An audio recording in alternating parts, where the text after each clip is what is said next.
रेखा से नो धीरा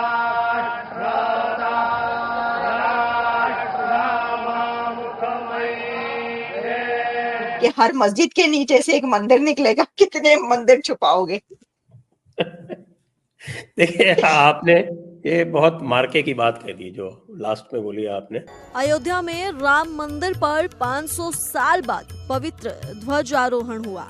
आप हिस्ट्री थोड़ा सा अगर जाने, ठीक है, तो सबसे पुराना जो मजहब है शायद ये हिंदुइज्म ही सबसे पुराना मजहब है। प्रधानमंत्री नरेंद्र मोदी ने जैसे ही बटन दबाया, 11 फीट ऊंचा और 22 फीट लंबा तिकोना समकोण त्रिभुज जैसा दिखने वाला ध्वज राम मंदिर के 161 फीट ऊंचे शिखर पर लहराने लगा। संत झूम उठे। आपने यदि देवता का वहां पर विधिवत विसर्जन किए बिना उस जगह को तोड़ के कुछ भी बनाया है तो भाई उसका रिलीजियस नेचर तो अकॉर्डिंग टू लॉ वो मंदिर ही रहेगा। ये बताइए, इंस्टाग्राम पर कोई एक ही बंदा, एक ही सेलिब्रिटी फॉलो करना हो तो किसको करेंगे? मैं नरेंद्र मोदी। इंडिया का नाम सुनते ही सबसे पहले क्या आता माइंड में? बड़े लोग। कौन से बड़े लोग? बहुत बड़े लोग। कौन से बड़े लोग? सानू हमें मुंह नहीं लगाते। ये पल दिव्य है, ये पल अद्भुत है, ये पल अलौकिक है। और सबसे बड़ी बात है, इस टाइम पूरे भारत में जश्न मनाया जा रहा है, ऐसा जश्न मनाया जा रहा है। यकीन करें इंडिया वाले लकी हैं कि जिन्हें प्राइम मिनिस्टर मोदी, यार आप बड़े लकी हो कि मोदी है तो मुमकिन है, मोदी है तो मुमकिन है, क्योंकि ये शख्स वो है जो आपकी तकदीर बदलने वाला है, जो आपकी इज्जत बनाने वाला है। नमस्ते दोस्तों, जय हिंद। हिंदुस्तान स्पेशल में आपका स्वागत है। दोस्तों, अयोध्या के श्री राम जन्मभूमि मंदिर के शिखर पर आज 25 नवंबर 2025 को धर्म ध्वज फहरा दिया गया। प्राइम मिनिस्टर नरेंद्र मोदी ने वैदिक मंत्रोच्चार के बाद 3 किलो वजनी ध्वज को रिमोट के जरिए मंदिर के शिखर पर लहराया। इस दौरान आरएसएस प्रमुख मोहन भागवत मौजूद रहे। इस पवित्र पल के बाद प्राइम मिनिस्टर मोदी ने मौके पर मौजूद लोगों को संबोधित किया। प्राइम मिनिस्टर मोदी ने अपने संबोधन में इस ध्वज को प्राण जाए पर वचन न जाए की प्रेरणा बताया। साथ ही उन्होंने कहा कि यह ध्वज संकल्प है, यह संकल्प से सिद्धि की भाषा है, यह सदियों के संघर्ष की सिद्धि है, सदियों के सपने का साकार स्वरूप है, राम के आदर्शों का उद्देश्य है। वो आगे कहते हैं कि यह धर्मध्वज प्रेरणा बनेगा कि प्राण जाए पर वचन न जाए, अर्थात जो कहा जाए वही किया जाए। यह धर्मध्वज संदेश देगा कि विश्व में कर्म और कर्तव्य की प्रधानता हो। यह धर्मध्वज कामना करेगा कि सभी भेदभाव, पीड़ा, परेशानी से मुक्त पाएं, समाज से सुख और शांति हो। कि हर मस्जिद के नीचे से एक मंदिर निकलेगा, कितने मंदिर छुपाओगे? देखिए आपने ये बहुत मार्के की बात कह दी जो लास्ट में बोली आपने, क्योंकि ये फैक्ट है। और ये फैक्ट जो है ये इस्लामिक थियोलॉजी से आता है, क्योंकि इस्लामिक थियोलॉजी में है, हदीसों में लिखा हुआ है कि साहब की जब नबी हुजूर जो है वो जब मक्का पहुंचे तो सबसे पहले उन्होंने जो है वो कहा कि साहब ये अब हक आ गया है और बातिल ख़त्म। और उसके बाद फिर जो है वो काबा के जो बुत थे उनको सबको तोड़ा ताड़ा, तो ये तो सुन्नत हो गई। तो ये सुन्नत तो आप जानते हैं कितनी बड़ी बात है। तो जितने भी बड़े बड़े वहाँ पर सुल्तान हुए हैं, जितने भी नवाब हुए हैं, जितने भी हैं, वो तो सारे के सारे जो है वो अपने आप को नबी हुजूर की सुन्नत के पैरोकार थे।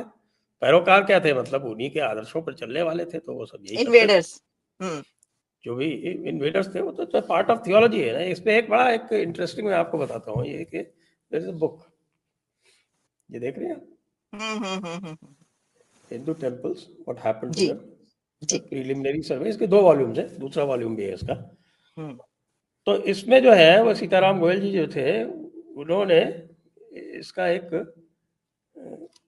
डिटेल सर्वे किया। और सर्वे ऐसे ही नहीं किया वो कि भाई कि why do they do it, they do it because it is there in their theology. तो भाई आपको मस्जिद बनानी है तो आप कहीं भी बना सकते हो, लेकिन जगह को तोड़ के आपको जो है जिनके ऊपर आपने फतह हासिल की है उनके आपको नाक भी काटनी है। There are so many temples I have seen. देखिए, क्योंकि मैं तो as district magistrate, as district collector, in other administrative positions, तो जहाँ पे भी छोटे छोटे जो जगह हैं, डिस्ट्रिक्ट्स हैं, उन पे सब में मैं रहा हूँ। और मैंने कई से छोटे मंदिर देखे हैं कि भाई ठीक है वहाँ कोई आया होगा और कुछ नहीं था, probably he did not have cannons और समथिंग, तो और कुछ नहीं, तो जितने भी वहाँ पे मूर्तियां थी उनके सबके नाक तोड़ दी, बस उसी से उसका हो गया साहब के साहब, वो जो है उसने शैतान के खिलाफ उसकी जो मुहिम थी वो पूरी हो गई उसी से। तो ये it is part of the theology. तो इसमें कोई सरप्राइज की बात क्या है? जब लोग डिनाई करने की कोशिश करते हैं तो क्यों डिनाई करते हैं? Are they denying their theology? Their theology preaches them कि साहब की ये नबी हुजूर की सुन्नत है, क्या ये डिनाई कर सकते हैं? नहीं कर सकते। अब ये जो आपने अजमेर वाली बात कही है, देखिए ये इस किताब में 2000 की लिस्ट है, 2000 मंदिरों की लिस्ट है। अच्छा। और 2000 मंदिरों की लिस्ट इसलिए है क्योंकि he had begun his work, Sitaram Goel ji had started his work, लेकिन वो बहुत ज़्यादा दिन उसके बाद वो जिंदा नहीं रहे, 3-4 साल के बाद ही उसके बाद वो चल बसे, तो ये काम अधूरा रह गया, इसको भी पूरा होना है। अब ये मैं आपको इससे बताता हूँ, देखिए ये अजमेर के बारे में इन्होंने जो लिस्ट दी है उसमें से तो अभी एक ही चीज आई है ना, इसकी जो लिस्ट है कि अजमेर जो लिखते हैं, मैं पढ़ के सुना देता हूँ। It was a Hindu capital converted into a Muslim metropolis. The following monuments stand on the site of and oblique और are built with materials from temples. Number 1, 2.5 Din ka Jhonpra, ये सरस्वती टेम्पल हुआ। It used to be a Saraswati temple and a gurukul. जहाँ भी कोई गुरुकुल होता है वहाँ सरस्वती माता का मंदिर होता है, क्योंकि सरस्वती माता जो है वो विद्या की माता मानी जाती है। तो यह कलंदर मस्जिद एट तारागढ़, तारागढ़ वहाँ अजमेर में एक छोटी सी पहाड़ी है। फिर गंजे शहीदा एट तारागढ़। चौथा नंबर है Dargah of Moinuddin Chishti 1236। Moinuddin Chishti died in 1236। Chilla Chishti near Ana Sagar lake. उसके बाद 4 और हैं। तो ये तो अजमेर में there are 9 such monuments, not just 1। तो अब इस पे ये है कि साहब की लोग कहते हैं कि आपने एक एक्ट बना दिया और वो सब कर दिया, तो आप ये क्यों करते हैं?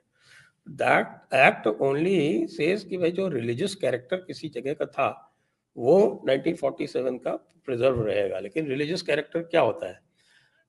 क्योंकि जो हिंदू फिलॉसफी है उसमें मूर्ति की पूजा नहीं होती है, पूजा जो है वो डेटी की होती है, पूजा उस देवता की होती है, मूर्ति एक माध्यम होता है।